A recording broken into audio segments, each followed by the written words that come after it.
প্রেগনেন্সির কিটটা হাতে নিয়ে স্বামীর অফিস রুমে ঢুকতেই নিজের স্বামীকেও অন্য এক মেয়ের সাথে চুম্বনরত অবস্থায় দেখে পাথরের মতো দাঁড়িয়ে যায় রেখা। সামনে দাঁড়িয়ে থাকা তার ভালোবাসার মানুষটার বিশ্বাসঘাতকতার প্রতিটা দৃশ্য যেন ছুরির মতো এসে তার কলিজাকে রক্তাক্ত করছে। জ্ঞানশূন্য মস্তিষ্কে রেখার খুব ইচ্ছে করছে চিৎকার করে কাঁদতে, মনে সব দুঃখ কষ্টকে উগলে বের করে দিতে, কিন্তু গলা দিয়ে একটি শব্দও যে বের হচ্ছে না। কেবল চোখ দুটো ভিজে আসে তার। রেখার হাত থেকে কিটটা পড়ে গিয়ে শব্দ হতেই দিগন্ত পেছন ফিরে তাকায়। এতক্ষণ নিজ কাজে ভীষণ ব্যস্ত থাকা সে বুঝতেও পারেনি কখন তার ঠিক পিছে রেখা এসে দাঁড়িয়েছে। রেখাকে দেখা সত্ত্বেও দিগন্তের মধ্যে কোনো হেলদোল নেই। সে অতি সযত্নে মেয়েটাকে নিজের কোলে বসিয়ে তার শরীরের সংবেদনশীল জায়গায় স্পর্শ করতে করতে রেখার দিকে তাকিয়ে ক্রূর হাসি হাসে। রেখা আর নিজেকে সংযত রাখতে ব্যর্থ হয়ে কয়েক কদম এগিয়ে এসে দিগন্তের গালে সজোরে এক থাপ্পড় মারে। ঘরে স্ত্রী রেখে অন্য মেয়ের সাথে নোংরামি করতে আপনার লজ্জা লাগে না আবরার খান দিগন্ত? এই আপনার ভালোবাসা? ছি, ভাবতেও আমার লজ্জা লাগছে যে আপনার মতো অমানুষ জানোয়ারকে আমি ভালোবেসেছি, স্বামী হিসেবে গ্রহণ করেছি। কেন আমার বিশ্বাস ভাঙলেন আবরার? রেখার এক নাগারে বলা কথাগুলো কানে এলেও দিগন্ত তেমন একটা প্রতিক্রিয়া দেখায় না। কোল থেকে সে মেয়েটিকে উঠিয়ে সে নিজে উঠে দাঁড়ায়। এতক্ষণ তার মুখে হাসি বিরাজমান থাকলে মুহূর্তের মধ্যে দিগন্তের মুখ চিরচেনা শক্ত কর্কশ রূপ ধারণ করে। এক ঝটকায় সে রেখার চুলের মুঠি শক্ত করে ধরে একটা হাত পিচ মোড়া করে তাকে দেওয়ালের সাথে চেপে ধরে। রেখা নিজেকে ছাড়িয়ে নেওয়ার যত চেষ্টা করে দিগন্ত যেন তত বেশি কষ্ট দিতে থাকে রেখাকে। ছোট লোকের বাচ্চা, তো সাহস কী করে হয় আবরার খান দিগন্তের গায়ে হাত তোলার? কি যোগ্যতা আছে তোর আমার স্ত্রী হওয়ার? ভুলে যাবি না রাস্তা থেকে তোকে তুলে এনে এই বাড়িতে ঠাঁই দিয়েছি। অধিকার ফলাতে এসেছিস আমার ওপর? কিসের অধিকার দেখাচ্ছিস তুই আমাকে? এ বলে দিগন্ত রেখাকে ছেড়ে দিয়ে তার গালে সজোরে এক থাপ্পড় বসায়। রেখা তাল সামলাতে না পেরে মেঝের উপর ছিটকে পড়ে যায়। গালে হাত চেপে সে কাঁদতে কাঁদতে বলে, আবরার, আমি আপনার সন্তানের মা হতে চলেছি। মা হওয়ার কথা শুনে দিগন্ত এক মুহূর্তের জন্য স্তব্ধ হয়ে যায়, কিন্তু পরক্ষণেই আবার ক্রূর হেসে রেখাকে বলে, তোর পেটের মাংসপিণ্ডটা আমার অবৈধ সন্তান ছাড়া আর কিছুই না। রেখা যেন এক মুহূর্তে আকাশ থেকে পড়ে, বিস্ময়ে তার চোখ দুটো বের হয়ে আসার জোগান। সে সোজা হয়ে দাঁড়িয়ে দিগন্তের কাঁধ দুটো শক্ত করে ধরে বলে, কি বলছেন আপনি? আমি আপনার স্ত্রী, ও কেন আপনার অবৈধ সন্তান হতে যাবে আবরার? ও আমাদের সন্তান, আমাদের ভালোবাসার ফল। রেখার মুখে ভালোবাসার শব্দটা শুনতেই আবরার জোরে জোরে হাসতে থাকে। বদ্ধ করে হাসিটা প্রতিফলিত হয়ে রেখার কানে এলে সে বিরক্তিতে চোখ মুখ খিচে দাঁড়িয়ে থাকে। ভালোবাসা? আসল সত্যিটা হলো আমি তোকে কোনোদিনও ভালোবাসিনি। সব ছিল আমার দুর্দান্ত অভিনয় আর প্রতিশোধ। তুই আসলে অনেক বোকা রেখা। আমার সাজানো নাটককে তুই সত্যি বলে ভেবেছিস?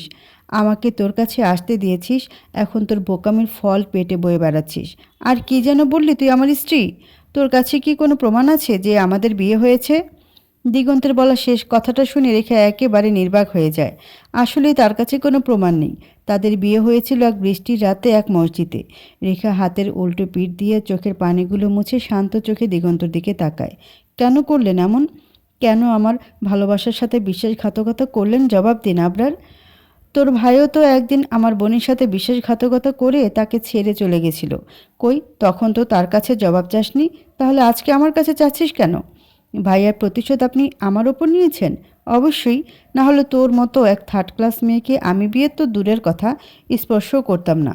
আমি আমার বোনের মৃত্যুর বদলা নিয়েছি। সেই দিন আমার বোনের গর্ভের অনাগত সন্তানের পিতৃপরিচয় দিতে তোর ভাই পিছপা হয়েছিল। আজ তার বোনও এক অবৈধ সন্তানের মা হতে চলেছে। সমাজের চোখে তুই এখন এক নষ্টা চরিত্রহীন মেয়ে।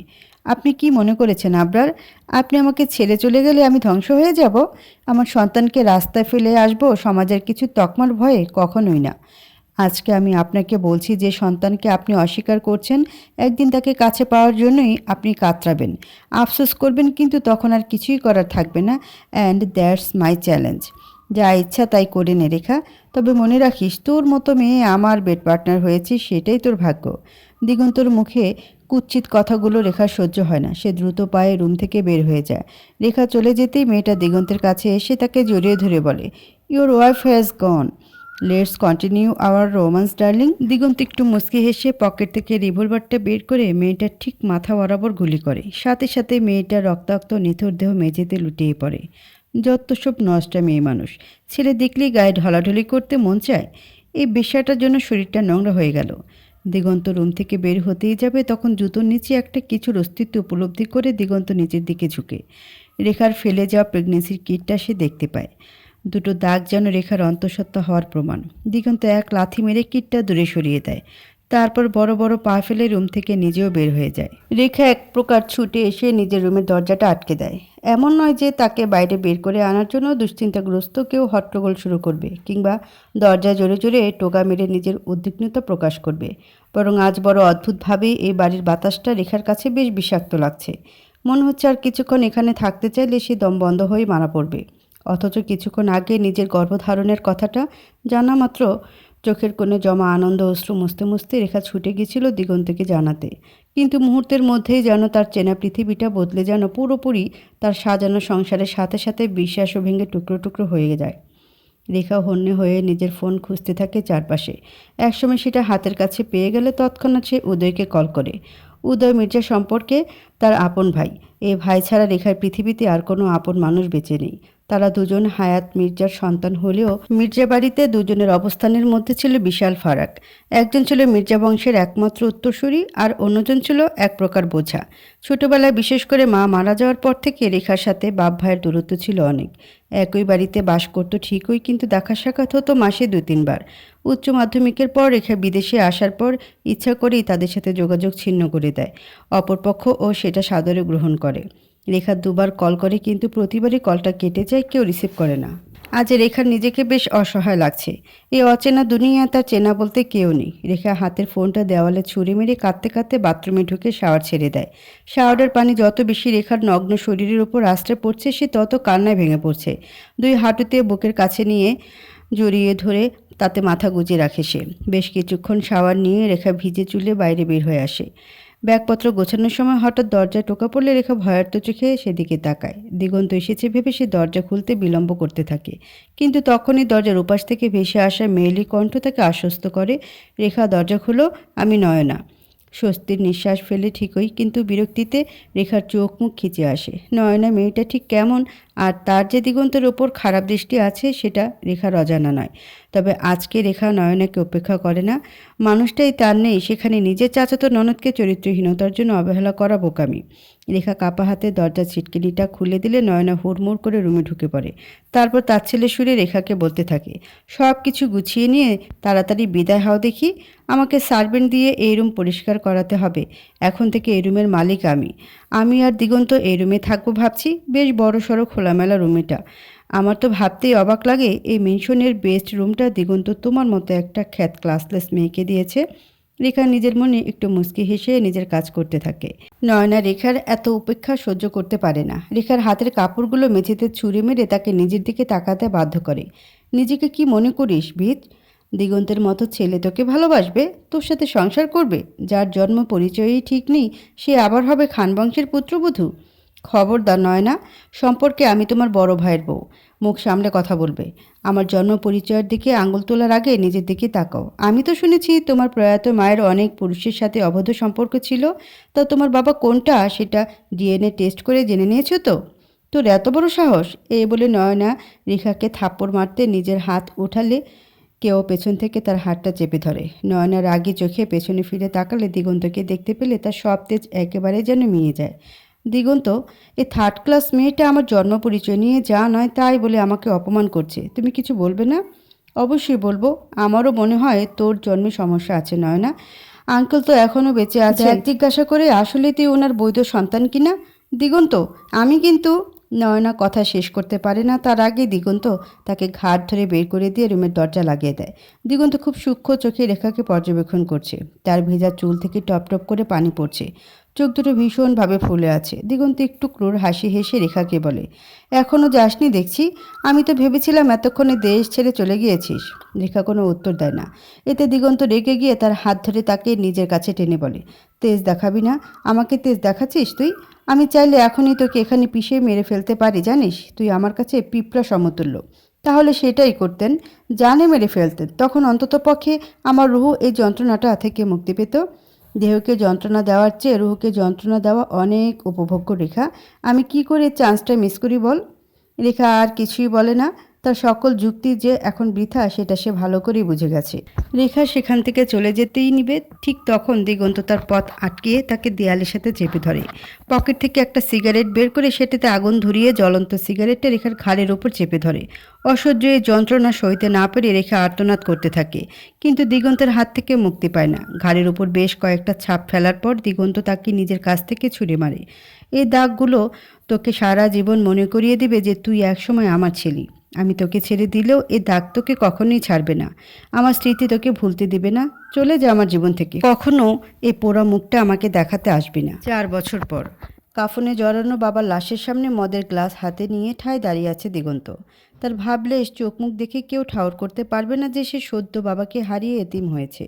আজও সে সকলের সামনে বেশ পরিপাটি হয়েই সকলের সামনে উপস্থিত হয়েছে।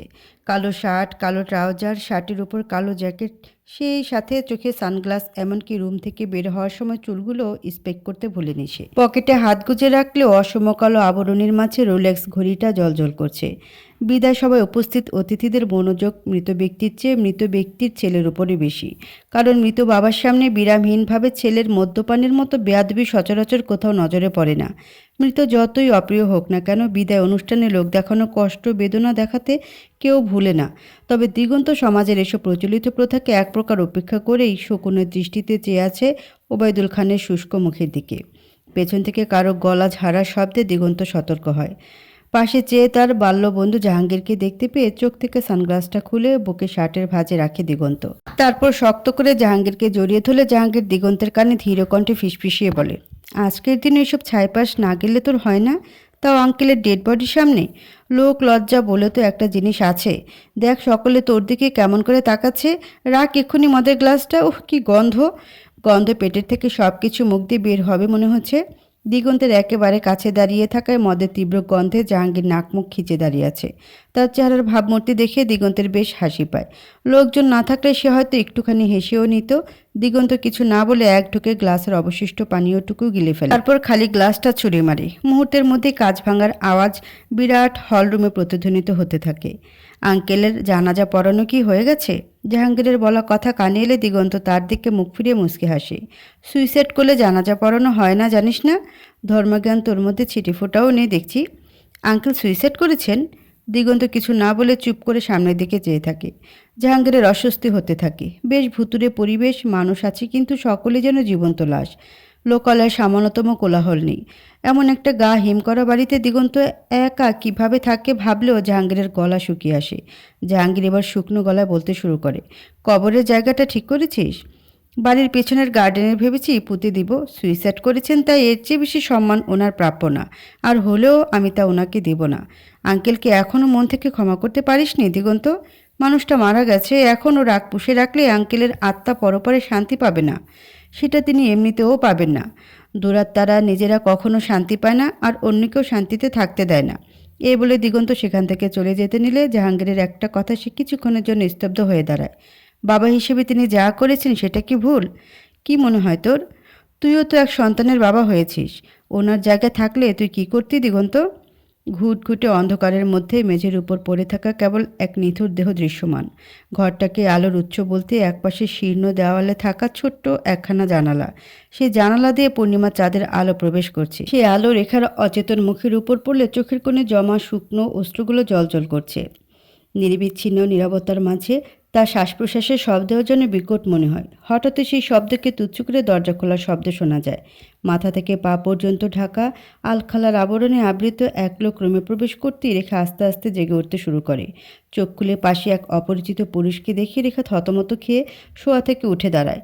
ঘামে ভিজে পরনের কাপড়টা শরীরের সাথে একেবারে লেপ্টে আছে। ভয়ে থরথর করে কাঁপতে কাঁপতে রেখা চারপাশ ভালো করে পর্যবেক্ষণ করে সেই লোকটার দিকে তাকিয়ে বলে, আমি কোথায়? আপনি আমাকে এখানে এনেছেন কেন? লোকটা কিছু না বলে পকেট থেকে একটা সিগারেট বের করে সেটা জ্বালিয়ে দু ঠোঁটের মাঝে চেপে ধরে। সিগারেটের আলোয় লোকটার মুখখানি দেখার জন্য রেখে একটু উঁকি মারলেও সে ব্যর্থ হয় তাকে দেখতে। হঠাৎ তার মাথায় একটা চিন্তার উদয় হলে রেখা পাগলের মতো চিৎকার করতে করতে বলে, আমার ছেলে কোথায়? আপনি ওকে লুকিয়ে রেখেছেন তাই না? প্লিজ আমার ছেলেকে আমায় ফিরিয়ে দিন। ও ছাড়া আমার কেউ নেই। আপনি যা চান আমি তাই করব, কিন্তু দয়া করে আমার বুকের মানিককে ফিরিয়ে দিন। প্রতিদিনকার মতো আজও সেই একই দুঃস্বপ্নের বেড়াজাল ভেঙে রেখা জেগে ওঠে। রোজ রোজ একই স্বপ্ন দেখতে দেখতে ক্লান্ত সে। প্রতি মুহূর্তে নিজের ছেলে আলভিকে হারানোর ভয় তাকে ভীষণ রকমে তাড়া করে। বিছানার ওপর উঠে বসে গায়ের চাদরটা সরালে রেখা দেখতে পায় আলভি তাকে জড়িয়ে ধরে ঘুমিয়ে আছে। বেশ শান্তির ঘুম। আলভির আদরে মুখখানি দেখে অজান্তে রেখার ঠোঁটের কোণে হাসি ফোটে। বেশ দেখতে তার ছেলেকে। গায়ের রং তার মতো শুভ্র হলেও চেহারা হয়েছে বাবার মতো। আলভির কারণে এখনও রেখার মনে দিগন্তের স্মৃতি বেঁচে আছে। তা না হলে কখন সে হারিয়ে যেত সকলের ভিড়ে। একসময় আলভিও আড়মোড়া ভেঙে ঘুম থেকে ওঠে। চোখ খুলে মায়ের মুখটা দেখতে পেয়ে মিষ্টি একটা হাসি দেয়। তারপর মায়ের কোলে উঠে তাকে জড়িয়ে ধরে আধো আধো গলায় বলে, জানো মাম্মাম, আজকে আমি পাপাকে স্বপ্নে দেখছি। আচ্ছা মাম্মাম, আমার পাপা কোথায়? পাপা কি আমাকে আদর করে না? 3 বছর বয়সী ছেলের মুখে তার বাবাকে নিয়ে প্রশ্নের সম্মুখীন রেখা এই প্রথম হয়নি। তাই প্রতিবারের মতো এবারেও রেখা চুপ করে থাকে। তার ভেতরটা বেদনার বিষে ভরে যায়। চোখের সামনে একে একে অতীতের সেই বিস্তৃতিগুলো সামনে আসতে থাকে। তার ছোটবেলাটাও ঠিক এমনই কেটেছে। হায়াত সাহেবের তীব্র অবহেলা আর উপেক্ষার মাঝেই কেটেছে তার শৈশব। তাই বাবাকে ঠিকমতো চেনা হয়নি তার। যৌবনে দিগন্তের ভালোবাসা পেয়ে রেখা ভেবেছিল হয়তো তার জীবনে দুঃখের দিনগুলো ফুরিয়ে এসেছে। কিন্তু সে ঘূর্ণাক্ষরও টের পায়নি দিগন্ত তার বিশ্বাস আর ভালোবাসাকে যত্নের সাথে চুরমার করে দিবে। রেখা নিজের চিন্তায় মশগুল। ব্যাপারটা খেয়াল করে আলভি মায়ের কোলের উপর দাঁড়িয়ে রেখার মুখটা তার দিকে ফিরিয়ে বলে, মাম্মাম কি ভাবছ? পাপার কথা ভাবছ? রেখা আলভিকে নিজের বুকে জড়িয়ে তার মুখে চুমু খেতে খেতে বলে, পাপা তো দূর দেশে থাকে, তাই আমাদের সাথে দেখা করতে আসে না। কত দূরে, ওখান থেকে আতে না কেন আমার কাতে? তুই আরেকটু বড় হ, ঠিক আসবে দেখিস। আমি তো বলই, দেখো আমি কত লম্বা হয়েছি। এ বলে আলভি নিজের পায়ের আঙ্গুলের ওপর ভর দিয়ে একটু উঁচু হয়ে দাঁড়ায়। ছেলের এমন বোকা বোকা কাণ্ড দেখে রেখা এবার শব্দ করেই হেসে ফেলে। আমার বিড়ালের ছানা ঘুম থেকে উঠতেই এত কথা বলছে। বড় যখন হয়ে গেছিস ভাবছি তোকে কিন্ডার গার্ডেনে ভর্তি করিয়ে দিব। মায়ের মুখে কিন্ডার গার্ডেনের কথা শুনে আলবির মুখ শুকিয়ে গেল। যদিও এখনও তার হাতে খড়ি হয়নি, তবে তার বুঝতে বাকি নেই যে পড়াশোনা খুবই গুরুগম্ভীর ব্যাপার। কারণ মাকে সে দেখে রাত জেগে মোটা মোটা বই পড়তে। বইগুলোতে কী সব হাবিজাবি জিনিস লেখা, আলবির ছোট্ট মাথায় সেগুলো ঢোকে না। না না, আমি যাব না ওই পচা জায়গায়। ওইখানে কোনো খেলনা নেই, শুধু পড়া আর পড়া। মামাম, আমি যাব না, আমি তো ছোট। তুই ছোট? কথা শুনলে তো মনে হয় পাকনা বুড়ো একটা। পড়াশোনার কথা শুনলেই কান্না এসে পড়ে একেবারে। না, আজই তোকে ভর্তি করিয়ে দেব। আর কিন্ডার গার্ডেনের ম্যামদের বলবো তোকে যেন খেলতে না দেয়। রেখার কথায় আলভি অভিমান করে গাল ফোলায়। তারপর মায়ের 2 হাতের ফাঁক দিয়ে গলে বের হয়ে এক লাফে বিছানা থেকে নেমে যায়। ঠিক এই সময় হিয়া তাদের রুমের দরজা খুলে ভেতরে ঢুকে। হঠাৎই আলভিকে নিজের দিকে ছুটে আসতে দেখে হিয়া প্রথমে থতমত খায়। আলভি এক ছুটে হিয়ার পায়ের আড়ালে লুকিয়ে তার পায়জামা শক্ত করে ধরে বলে, হিয়া আন্টি, আমাকে বাঁচাও। মাম্মা বলছি আমাকে নাকি খেলতে না দিয়ে কিন্ডার গার্ডেনে নিয়ে যাবে। আমি যাব না ওখানে। আলভির এমন কীর্তি দেখে রেখা আর হিয়া দুজনে হেসে ফেলে। হিয়া আলভির মন রক্ষার্থে রেখাকে ধমকে সুরেই বলে, আলভি যখন চাইছে না তখন কিন্ডার গার্ডেনে ভর্তি করা ক্যান্সেল। ও এখনও অনেক ছোট, খেলার বয়স ওর। সো নো পড়াশোনা, অনলি খেলাধুলা, ওকে? রেখা মাথা নাড়িয়ে সায় দেয় হিয়ার কথায়। তারপর মুখ বাঁকিয়ে বলে, হিয়া, এই দুষ্ট ছেলেটাকে নিচে যা। ওকে আমি আর আদর করব না, আমি ফ্রেশ হয়ে আসছি। হিয়া মুচকি হেসে আলবিকে কোলে তুলে নিয়ে রুম থেকে বের হয়ে যায়। রেখা বিছানার উপর নীরব ভঙ্গিতে বসে থাকে কিছুক্ষণ। আজ হিয়া না থাকলে তার জীবন যে কত বিভীষিকাময় হতো সেটা বলা বাহুল্য। কি করতো সে এই অচেনা পৃথিবীতে তার ছোট্ট অবুঝ ছেলেটাকে নিয়ে? এসব ভাবতে ভাবতে কখন যে তার চোখের কোণে পানি জমে রেখার সেদিকে খেয়াল নেই। হাতের উল্টো পিঠ দিয়ে চোখের পানি মুছে রেখা বিছানা থেকে নেমে বাথরুমের উদ্দেশ্যে রওনা দেয়। গোসলের উদ্দেশ্যে কাপড় খুলে রেখে গায়ে টাওয়াল জড়িয়ে নেয় রেখা। ঠিক তখনই লাইট নিভে গিয়ে আশেপাশ ঘুটঘুটে অন্ধকার হয়ে যায়। রেখা প্রথমে ব্যাপারটা তেমন আমলে নিল না। নর্মাল লোডশেডিং ভেবে দরজার দিকে এগুলো কিছু একটা স্পর্শে তার গা শিউরে ওঠে। তার নগ্ন ঘাড়ের ওপর কারো গরম নিঃশ্বাস সজোরে ধাক্কা খাচ্ছে। রেখা ভয়ে ভয়ে পেছনে ফিরে অন্ধকারে কাউকেই দেখতে পায় না। এসব নিজের মনের ভুল ভেবে দরজা ছিটকিনিটা সে স্পর্শ করতেই যাবে, অমনি কেউ সজোরে তাকে নিজের কাছে টেনে নিয়ে দেওয়ালের সাথে চেপে ধরে। রেখা অনেক চেষ্টা করে নিজেকে ছাড়ানোর, কিন্তু বিপরীতে থাকা মানুষটার শরীর যেন রড কংক্রিটের তৈরি দেওয়াল। তাই হাত পা ছোড়াছুড়ি করেও যখন কোনো লাভ হয় না, তখন রেখা আপ্রাণ চেষ্টা করতে থাকে চিৎকার করার, কিন্তু সেটাও সম্ভব হয়ে ওঠে না। আক্রমণকারী তার মুখ শক্ত করে ধরে রেখেছে। এদিকে অচেনা ব্যক্তির ঠান্ডা হাত রেখার অর্ধনগ্ন শরীরে বিচরণ করে বেড়াচ্ছে, স্পর্শের সাথে সাথে কামড়ও খাচ্ছে। একসময় তার হাতটা তোয়ালের ভেতরে প্রবেশ করার উপক্রম হলেই সাথে সাথে বাথরুমের লাইট জ্বলে ওঠে। রেখা ভয়ার্ত জলজলে চোখে আশেপাশে তাকালে কাউকেই দেখতে পায় না। লোকটা যেন মুহূর্তের মাঝে উধাও হয়ে গেছে। রেখা নিজেকে শান্ত রাখার জন্য নিজের মনকে বোঝাতে থাকে এসব কিছু তার কল্পনা ছাড়া আর কিছুই না। কিন্তু পর মুহূর্তে আয়নায় নিজের ঘাড়ের উপর কামড়ের চিহ্ন দেখে রেখা হকচকিয়ে যায়। তার মানে এতক্ষণ যা হয়েছে তার সাথে এসব সত্যি? রেখা চোখের পানি ধরে রাখতে পারে না। বাথরুমের ভিজে মেঝের ওপর বসেই সে কাঁদতে শুরু করে। কে এসেছিল এখানে? নিজের মনে বারবার এই প্রশ্নের উদয় হলেও সঠিক উত্তরটা রেখার জানা নেই। সদ্য গোসল সেরে বের হয়ে মাথার চুল মুছতে মুছতে রুমে আসে উদয়। চুলগুলো ঈষৎ কুকড়া হওয়ায় পানি ঝরতে একটু সময় লাগে, তাই ভালো করে মুছে না নিলে শেষমেশ ভয়ানক ঠান্ডা বাঁধাবে সে। হাঁটতে হাঁটতে বিছানার সামনে এলে বিছানার উপর অজ্ঞাত এক মেয়ের চাদরে ঢাকা নগ্ন শরীর দেখে মুচকে হাসে সে। মেয়েটা কে সেটা সে নিজেও জানে না। কাল রাতে বাড়ি ফেরার পথে রাস্তায় দেখে ভালো লেগেছিল, তাই জোর করে তুলে এনে রাতে নিজের চাহিদার শিকার বানিয়েছে। উদয় একটু নিচু ঝুঁকে মেয়েটার নাকের কাছে আঙুল রাখে। না, শ্বাস প্রশ্বাস পড়ছে, তার মানে এখনও জ্যান্ত আছে। উদয় একটা রুমাল নিয়ে তাতে ক্লোরোফর্ম মেখে মেয়েটার মুখের কাছে ধরতেই ঘুমন্ত মেয়েটা অজ্ঞান হয়ে যায়। উদয়ের কাছে এই সব কিছু নতুন না। তার নামে মার্ডার কেস ঝুলছে প্রায় 20টা, আর রেপ কেস প্রায় 50টার মতো। অতি প্রতাপশালী মির্জা বংশের ছেলে হয় প্রতিবার ওই কেসের ফাইলগুলো জমা পড়ে পুলিশের ভাঙা আলমারিতে। হায়াত মির্জা বেঁচে থাকতে ছেলের কুকীর্তি ঢাকাতে প্রচুর পয়সা খরচ করতেন। এখন অবশ্য সেসবের দরকার হয় না, কারণ উদয়ের এখন আন্ডারগ্রাউন্ড মাফিয়াদের সাথে ওঠা বসা। তার বিরুদ্ধে মামলা করবে এটা কার সাধ্যি? ফ্রিজার থেকে একটা ঠান্ডা বিয়ারের বোতল হাতে নিয়ে ওদের কম্পিউটারের সামনে বসে পড়ে। কম্পিউটারের স্ক্রিনে 3টা জায়গায় সিন প্লে হচ্ছে। কারো বাড়ির বাইরে, ড্রয়িং রুমে আর করিডোরে ওদের সিসিটিভি ক্যামেরা লাগিয়ে রেখেছে। বোতলে ঠান্ডা পানীয় গলায় ঢালতে ঢালতে উদয় তীক্ষ্ণ দৃষ্টিতে সব পর্যবেক্ষণ করছে। জীবনটাকে ভালো করে এনজয় করে নাও, কারণ উদয় মির্জা যার জীবনে প্রবেশ করে তার জীবন সে নরক বানিয়ে দেয়। খুব শীঘ্রই আমাদের দেখা হতে চলেছে। অফিসে পা রাখতেই নতুন বসের আগমনের খবর কানে আসে রেখার। ব্যাপারটাকে রেখা তেমন আমলে না নিলেও তার অফিস কলিগ, বিশেষ করে মেয়েদের মধ্যে এক প্রকার উচ্ছ্বাস সে লক্ষ্য করছে। কাঁধের ব্যাগটা ডেস্কের ওপর রেখে কাজে মনোযোগ দেওয়ার চেষ্টা করে রেখা, কিন্তু এত শোরগোলের মাঝে বারবার খেয়ে হারিয়ে ফেলছে সে। একসময় বাধ্য হয়ে নিজ স্থান থেকে উঠে রেখা অফিস ক্যান্টিনের উদ্দেশ্যে রওনা হয় কফি খাওয়ার জন্য। ক্যান্টিন একেবারে টপ ফ্লোরে, তাই রেখা গরম ধোয়া ওঠা কফির কাপটা হাতে নিয়ে ছাদের একপাশের দেওয়ালে হেলান দিয়ে দাঁড়িয়ে আছে। খুব একটা পরিচিত মানুষ না থাকায় এখানে প্রায়শই তার আসা হয়।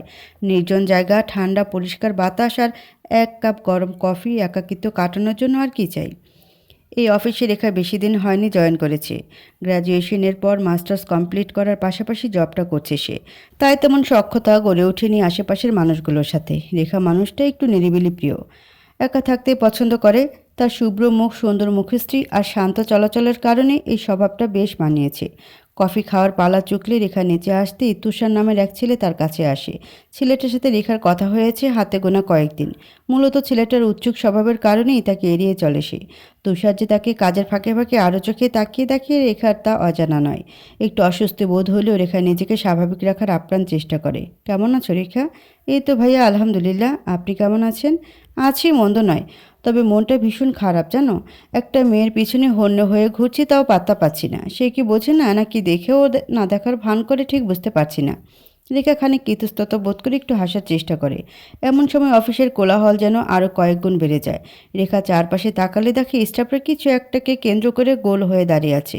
রেখা জিজ্ঞাসু চোখে তুষারের দিকে তাকালে সে নিজে থেকেই বলে ওঠে, হয়তো নতুন স্যার এসেছে। এটা শুনে রেখা নিজের জায়গা থেকে উঠে সেই ভিড়ের দিকে আগাতে থাকে। ভিড় ঠেলে সামনে এগুলে নতুন স্যারকে দেখে রেখা কিছুক্ষণের জন্য স্তব্ধ হয়ে যায়। প্রায় 6 ফুট লম্বা, শক্ত গলনের শ্যামবর্ণের পুরুষ, সানগ্লাস আর কালো মাস্কের আড়ালে মুখটা লুকিয়ে রেখেছে। রেখার ভীষণ সন্দেহ হয়, সেই সাথে আগ্রহ জাগে বটে। কেন জানি অপরিচিত এই লোকটাকে ভীষণই পরিচিত বলে মনে হচ্ছে তার।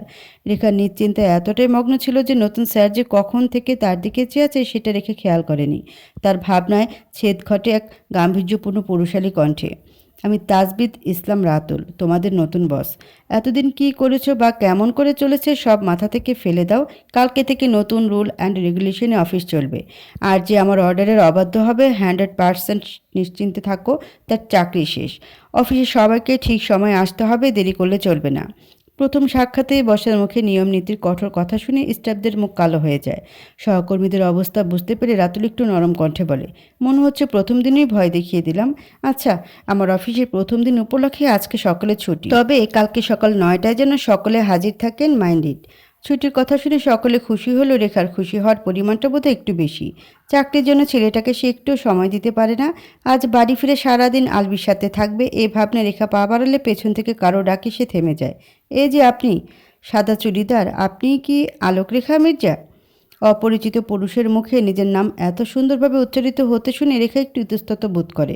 ধীরে সুস্থে সে পেছনে ফিরে তাকাতে দেখতে পায় তার স্যার পকেটে হাত গুজে তার দিকেই তাকিয়ে আছে। জি, আমি আলোক রেখা মির্জা। আপনি আমার নতুন পিএ। কালকে অফিসে এসে আপনার সিট এখন থেকে আমার রুমে শিফট করবেন। স্যার, আমাকেই কেন পিএ এর দায়িত্ব দিলেন? এখানে আরও অনেকেই আছেন, তারা সিনিয়র, মনে হয় না আমি তাদের মতো ভালো করে দায়িত্ব পালন করতে পারবো। দেখুন, অভিজ্ঞতা থেকে আমি কাজের নিপুণতা বিচার করি না। আর আপনার কথা আপনার আগের বস মিস্টার মোর্শেদ আমাকে বলে গেছেন, সো নো কোশ্চেন। এই বলে রাতুল বড় বড় পা ফেলে যায়। রেখাকে কিছু বলতেই দিল না সে। পিএ এর পদটা রেখার ভীষণই অপছন্দের। একজন পরপুরুষের সাথে সর্বক্ষণ থাকাটা তার জন্য কষ্টকর, কিন্তু তার এখন কিছুই করার নেই। একটা দীর্ঘশ্বাস ছেড়ে রেখা ব্যাগটা কাঁধে নিয়ে অফিস থেকে বের হয়ে যায়। লং ট্রিপ শেষে ক্লান্ত শরীরে সোফার উপর ধপাস করে বসে পড়ে জাহাঙ্গীর। দিগন্ত কার্টুনগুলো আনবক্স করতে করতে আরও চোখে তার দিকে তাকায়। খানিক রসিক কণ্ঠে সে জাহাঙ্গীরকে উদ্দেশ্য করে বলে, কী রে জাইঙ্গা, এতটুকুতে ক্লান্ত হয়ে পড়লি? আজ বুঝলাম তোর দ্বারা কেন প্রেম হয় না। বন্ধুর মুখে নিজের নামের বিকৃত শুনে জাহাঙ্গীর এক প্রকার লাফিয়ে ওঠে। এই জাইঙ্গা বললি কাকে? আমার নাম জাহাঙ্গীর, খবরদার আমাকে জাইঙ্গা বলে ডাকবি না। আমার শরীরে স্বয়ং সম্রাট জাহাঙ্গীরের রক্ত বইছে, আর তুই কি না জেনে শুনে তার উত্তরসূরিকে ওইসব গন্ধওয়ালা জিনিসের নামে ডাকছিস? তোর জায়গাতে বোধহয় গন্ধ, দেখ আমারটাতেও একটু গন্ধ বাতাস নেই, পুরোটা ডিটারজেন্টের সুবাস। শুকবি? সিক, তুই শালা, নিজে দেশে ফিরবি বলে আমাকেও ধরে বেঁধে নিয়ে এলি। আমার মাথা ব্যথা করছে। দিগন্তে একটা বিয়ারের বোতল জাহাঙ্গীরের দিকে এগিয়ে দিয়ে বলে, চালাকি রেখে ওস্তাদকে কখনো একলা কোথাও যেতে দেখেছিস? নে এক চুমুক খা, মাথা ব্যথা থেকে পা ব্যথা ঠিক হয়ে যাবে। দিগন্তের প্রত্যুত্তরে জাহাঙ্গীর মুখ কুচকে বলে, তোর ছাইপাস তুই খা, আমার গলা দিয়ে এসব নামে না। চা খাওয়াতে পারলে সেটা খাওয়া। দিগন্ত একবার হতাশায় মাথা নাড়িয়ে বিয়ারের বোতলটা ফ্রিজে রেখে দেয়। চা নিজে বানিয়ে খা, দেখছিস না কাজ করছি, ডিস্টার্ব করবি না একদম। জাহাঙ্গীর মুখ বাঁকিয়ে চলে যেতে নিলে হঠাৎ কিছু একটা মনে পড়ে, সে দিগন্তের কাছে ফিরে আসে। ছেলেটা বেশ মনোযোগ দিয়ে ল্যাপটপে কিছু একটা করছে। জাহাঙ্গীর এবার ধীর কণ্ঠে বলে, দিগন্ত, তোর হঠাৎ করেই দেশে ফেরার সিদ্ধান্তটা ঠিক কিসের জন্য? মানে দেশে তো তোর কেউ নেই, তাহলে কেন দেশে ফেরা?